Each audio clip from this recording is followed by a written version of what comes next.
Hello guys, I am Shubham Verma और आप सभी का हमारे online platform easy education point पर स्वागत है। So today we discuss about polity and polity में हम पॉलिटी की ऐतिहासिक पृष्ठभूमि के बारे में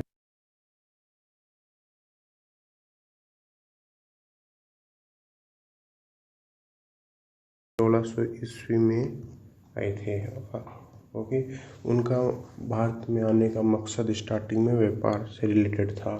उनका मेन मकसद यही था कि वो भारत में व्यापार बढ़ाएं। पर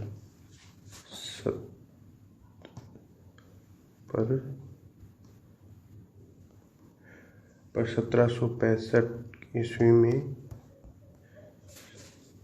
1765 ईस्वी में बंगाल, बिहार और उड़ीसा की दीवानी प्राप्त कर उन्होंने राजस्व एवं दीवानी न्याय के अधिकार प्राप्त कर लिए।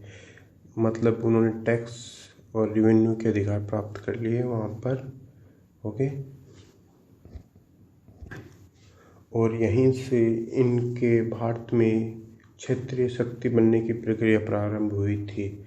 1858 में सिपाही विद्रोह के परिणाम स्वरूप ब्रिटिश ताज ने भारत के शासन को अपने हाथों में ले लिया था। 1765 के बाद ब्रिटिश लोगों का जो स्टार्टिंग पॉइंट था कि उनको भारत में व्यापार करना था, वह व्यापार तक सीमित नहीं रहा था। अब 1765 के बाद उनके क्षेत्रीय शक्ति बनने की प्रक्रिया प्रारंभ हो चुकी थी और आपको पता होगा 1947 तक उन्होंने हिंदुस्तान पर राज किया था। तो इस बीच उन्होंने अपने कंपनी के हित के लिए जो एक्ट बनाए या अधिनियम बनाए, वो उनको हम हिस्ट्रिकल बैकग्राउंड और पॉलिटी में पढ़ते हैं। तो उनमें से जो आज हम डिस्कस करेंगे, जो कुछ प्रमुख एक्ट थे या अधिनियम जो ब्रिटिश लोगों के द्वारा बनाए गए थे, ईस्ट इंडिया कंपनी या ब्रिटिश सरकार द्वारा बनाए गए थे, आज उनको हम पढ़ेंगे। एक्ट पहला था जो ब्रिटिश इंडिया कंपनी द्वारा लाया गया था। इस अधिनियम का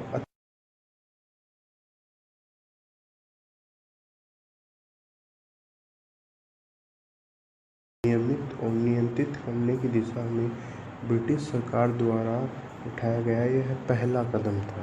ठीक है, इसके द्वारा ब्रिटिश कंपनी के प्रशासनिक और राजनीतिक कार्यों को मान्यता दी गई थी और इसके द्वारा भारत में केंद्रीय प्रशासन की नींव रखी गई थी।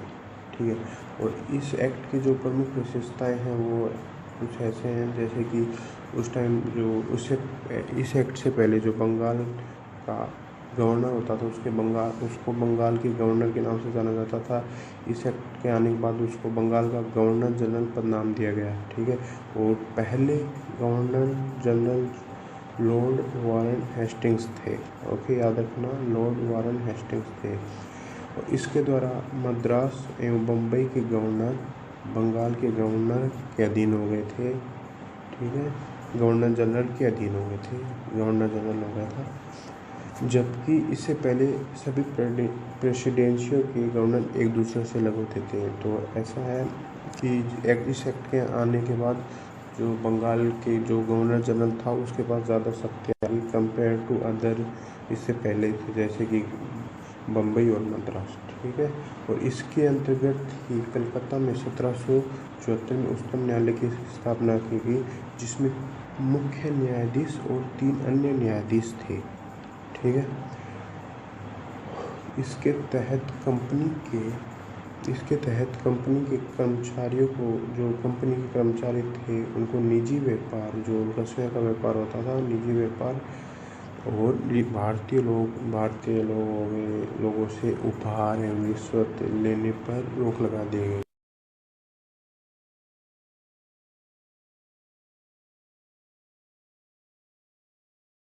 नहीं कर सकता। ठीक है, और इस एक्ट को ब्रिटिश सरकार का कोर्ट ऑफ डायरेक्टर्स के माध्यम से कंपनी पर नियंत्रण सशक्त हो गया। मतलब इस एक्ट और इसने भारत में इसके राजस्व, नागरिक और सैन्य मामलों की जानकारी ब्रिटिश सरकार को देना आवश्यक कर दिया गया था।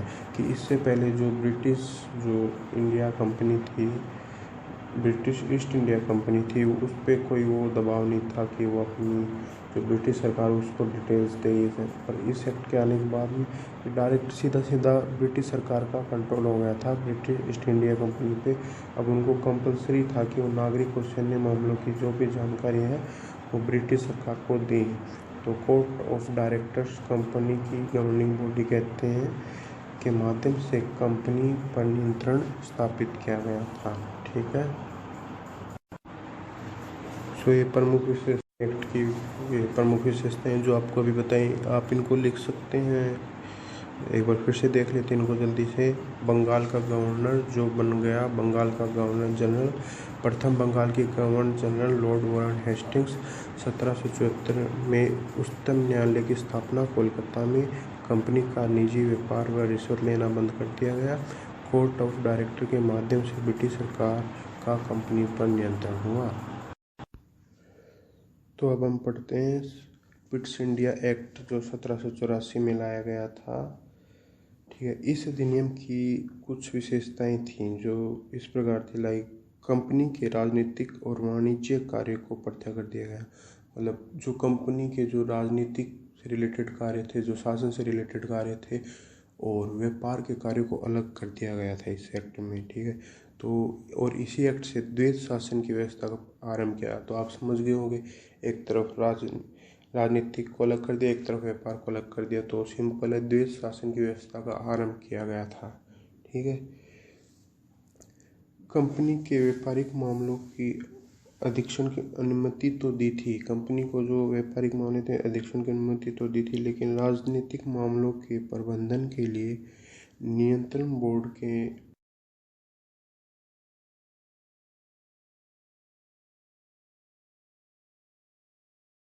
ब्रिटिश नियंत्रित भारत में सभी नागरिक, सैन्य व राजस्व गतिविधियों का अधिरक्षण एवं नियंत्रण करे। अर्थात उसका यह कार्य था कि जो भारत में जो सभी जो सैन्य, राजस्व गतिविधियाँ और नागरिक से रिलेटेड काम है उन पे नियंत्रण बोर्ड कंट्रोल करेगा। ठीक है, तो मेनली ये विशेषताएं थी, ये कार्य थे इट्स एक्ट के। इसको इसलिए पिट्स इंडिया एक्ट और इसमें द्वैध शासन की व्यवस्था का आरंभ किया गया था। ठीक है, और इस अधिनियम की कह सकते हैं कि यह अधिनियम दो कारणों से महत्वपूर्ण था। पहला, भारत में कंपनी के अधीन क्षेत्र को पहली बार ब्रिटिश आधिपत्य क्षेत्र कहा गया था। और दूसरा यह रीजन है कि ब्रिटिश सरकार को भारत में कंपनी के कार्यों और इसके प्रशासन पर पूर्ण नियंत्रण प्रदान कर दिया गया था। ठीक है, तो ये दो मेन महत्वपूर्ण रीजन है। तो एक बार फिर से पिट्स इंडिया एक्ट को रिवाइज कर लेते हैं। तो इस एक्ट में राजनीतिक और वाणिज्य मतलब व्यापार कार्य अलग अलग कर दिए गए। इस प्रकार द्वैध शासन की व्यवस्था का आरंभ किया गया। जैसा कि आपको बताया, पिट्स इंडिया एक्ट दो कारणों से महत्वपूर्ण माना जाता है। पहला, कंपनी के अधीन वाला क्षेत्र अब ब्रिटिश अधीन वाला क्षेत्र बन गया था। दूसरा, ब्रिटिश सरकार का कंपनी के कार्यों पर नियंत्रण हो गया था। ये दो रीजन है जिसके लिए पिट्स इंडिया एक्ट महत्वपूर्ण माना जाता है। और इसमें याद रखने वाली बात यह कि द्वैध शासन प्रारंभ हुआ था और वाणिज्य और राजनीतिक कार्यों को अलग अलग एक्ट है वो है 1833 का चार्टर अधिनियम। ठीक है, और इस अधिनियम की जो मुख्य विशेषताएं हैं वो ऐसे हैं कि इसने ब्रिटिश भारत के केंद्रीकरण की दिशा में महत्वपूर्ण भूमिका निभाई। ठीक है, इसने बंगाल के गवर्नर जनरल को भारत का गवर्नर जनरल बना दिया था। ठीक है, तो भारत का गवर्नर जनरल बना दिया था और जिसमें सभी मतलब कि ऑल ओवर सभी नागरिक और सैन्य आवश्यकता नहीं थी। इस प्रकार यह अधिनियम पहली बार एक ऐसी सरकार का निर्माण किया जिसका ब्रिटिश कब्जे वाले संपूर्ण भारतीय क्षेत्र पर पूरा नियंत्रण था। ठीक है, और लॉर्ड विलियम बेंटिंक भारत के फर्स्ट प्रथम गवर्नर जनरल थे। ठीक है, कौन? Lord William Bentinck. Lord William Bentinck Bharat के प्रथम गवर्नर जनरल थे। ठीक है, और दूसरा पॉइंट है, इसने मद्रास और बम्बई के गवर्नरों की जो विधायी शक्तियाँ थी, राजनीतिक शक्तियाँ थी, वो पूरी तरह से ख़त्म कर दी थी। ठीक है,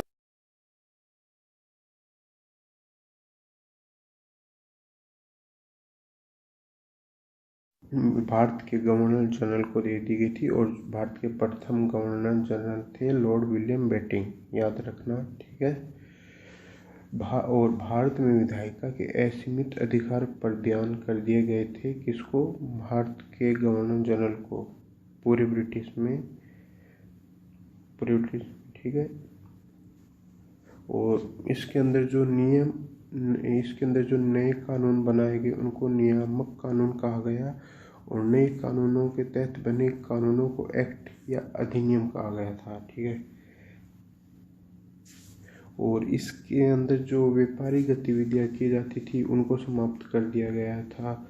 और इसकी जो सबसे खास बात थी कि 1833 जो एक्ट आया था, तब इसकी सबसे खास बात ये थी कि इसमें सिविल सेवकों के चयन के लिए खुली प्रतियोगिताओं का आयोजन किया गया। जैसे सिविल सेवक मतलब यूपीएससी, स्टेट पीसीएस एग्ज़ाम वगैरह, ये सब तो 1833 में आयोजन करने के लिए खुली प्रतियोगिता शुरू करने की सोची गई थी, पर ताकि भारतीयों को कंपनी में हिस्सेदारी की जगह पे वंचित ना किया जाएगा, ऐसा कहा गया था कि भारतीयों को वंचित नहीं किया जाएगा। पर हाल बोर्ड ऑफ डायरेक्टर के विरोध के कारण इस प्रावधान को भी समाप्त कर दिया गया था। नहीं तो 1833 में सिविल सेवकों की भर्ती या अनुरोध भारतीयों को सिविल सेवा में जाने का मौका मिल जाता, पर बोर्ड ऑफ डायरेक्टर्स के विरोध के कारण इसको समाप्त कर दिया गया था। चार्टर एक्ट की जो प्रमुख विशेषताएं हैं उनको एक बार फिर से देख लेते हैं। तो इस एक्ट की वजह से भी बंगाल का गवर्नर जनरल भारत का गवर्नर जनरल बन गया। पहला भारत का गवर्नर जनरल था लॉर्ड विलियम बेटिंग। मद्रास और मुंबई की विधायिका संबंधी शक्ति से वंचित कर दिया गया। पहले बने कानूनों को नियामक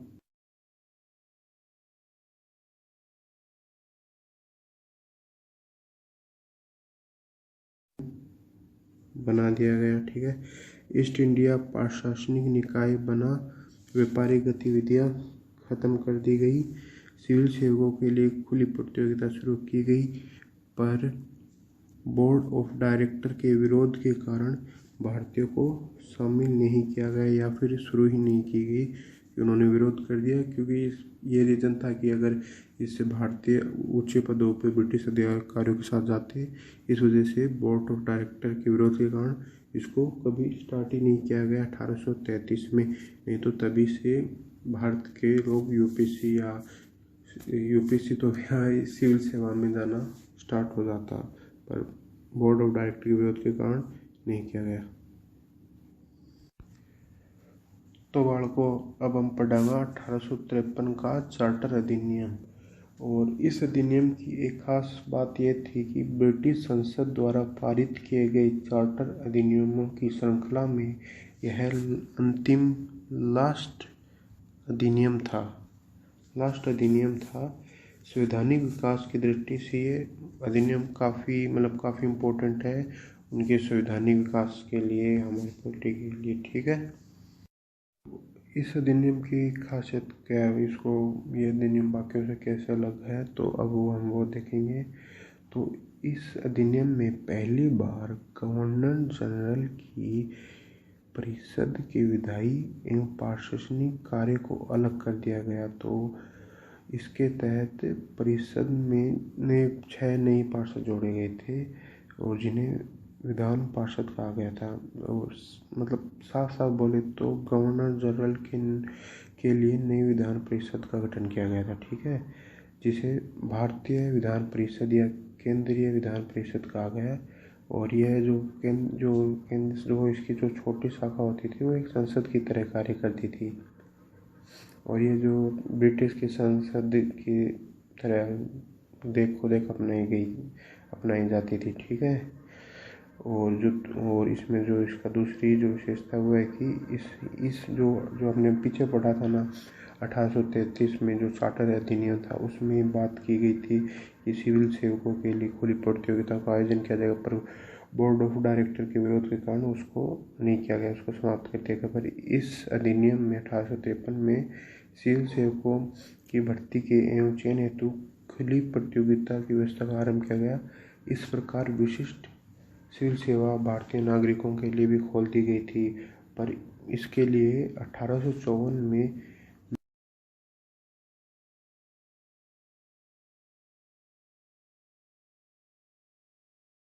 आगे लास्ट कहीं खोल के भारतीयों के लिए, ठीक है। और इसकी अन्य विशेषता है कि प्रथम बार भारतीय केंद्रीय विधान परिषद में स्थानीय प्रतिनिधित्व प्रारंभ किया गया था, मतलब स्थानीय प्रतिनिधित्व प्रारंभ हुआ था।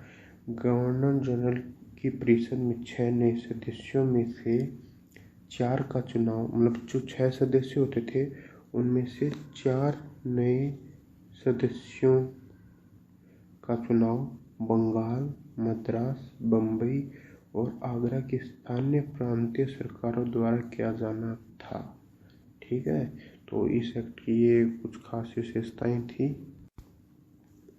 तो एक बार फिर से रिवीजन कर लेते हैं, इस एक्ट की प्रमुख विशेषता क्या क्या थी।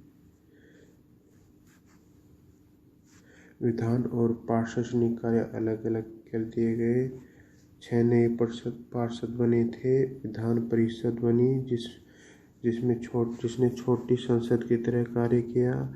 सिविल सेवा में भारतीय भी शामिल। सिविल सेवा भारतीय नागरिकों के लिए खोल दी गई और इसके लिए 1854 में काली समिति नियुक्त की गई, इसलिए सिविल सेवा संबंध में। और 1833 में विचार किया गया था चार्टर अधिनियम में, पर वहाँ पे बोर्ड ऑफ डायरेक्टर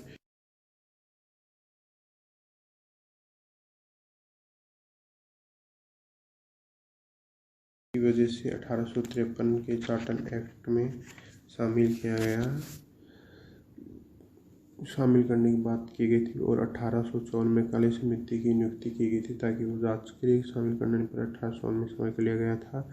केंद्रीय विधान परिषद में स्थानीय प्रतिनिधित्व गवर्नर जनरल की परिषद के 6 सदस्यों में 4 का चुनाव बंगाल, मद्रास, मुंबई, आगरा से, मतलब जो केंद्रीय विधान परिषद में जो स्थानीय प्रतिनिधि थे उनकी सदस्यों की नियुक्ति की गई। 6 में से 4 सदस्यों की नियुक्ति बंगाल, मद्रास, मुंबई और आगरा से की गई थी।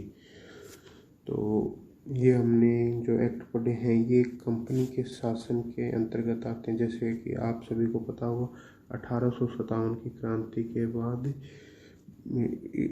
ईस्ट इंडिया कंपनी का शासन एक प्रकार से ब्रिटिश महारानी या ब्रिटिश सरकार के हाथों में चला जाता है।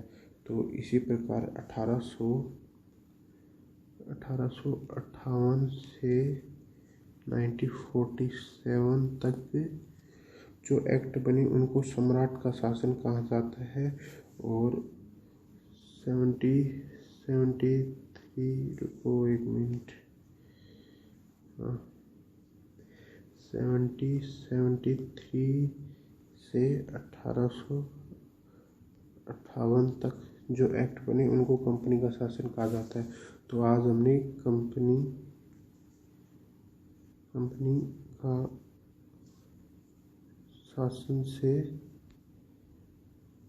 शासन से रिलेटेड पढ़ा है, जो एक्ट कंपनी के शासन के